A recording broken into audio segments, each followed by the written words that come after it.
अस्सलाम वालेकुम नाज़रीन मोहतरम, मैं मोहम्मद उस्मान मदनी। आप देख रहे हैं हमारा यूट्यूब चैनल हाफ़िज़ उस्मान मदनी। नाज़रीन मोहतरम, तहरीक लब्बैक के हवाले से बहुत एक बुरी अपडेट आपके साथ शेयर करनी है।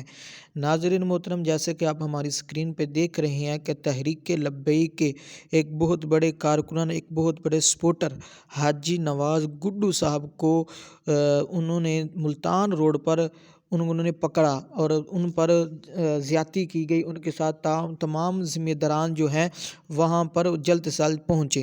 नाज़रीन मतलब आप हमारी वीडियो में देखें।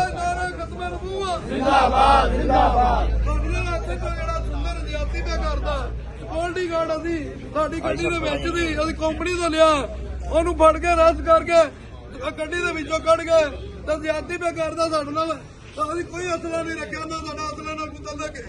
ਇੱਕ ਸਿਕਿਉਰਿਟੀ ਗਾਰਡ ਲਿਆ ਸਾਡੀ ਗੱਡੀ ਦੇ ਵਿੱਚ, ਅਸੀਂ ਕੰਪਨੀ ਦਾ ਸਿਕਿਉਰਿਟੀ ਗਾਰਡ ਲਿਆ ਹੈ।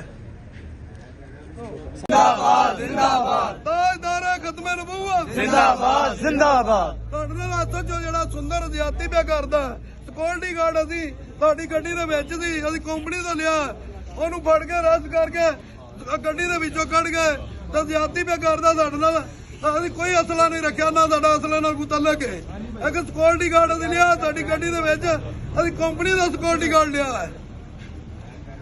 सारे दोस्त इधर थाना सुंदर में पहुंचे हैं और यहाँ पे भाई साहब को ये रोका हुआ है सुंदर पुलिस ने। ये सारे दोस्त पहुंचना शुरू हो गए हैं, यहाँ पे काफी हालात खराब होना शुरू हो गए हैं। फौरी सारे दोस्त इधर पहुंचे।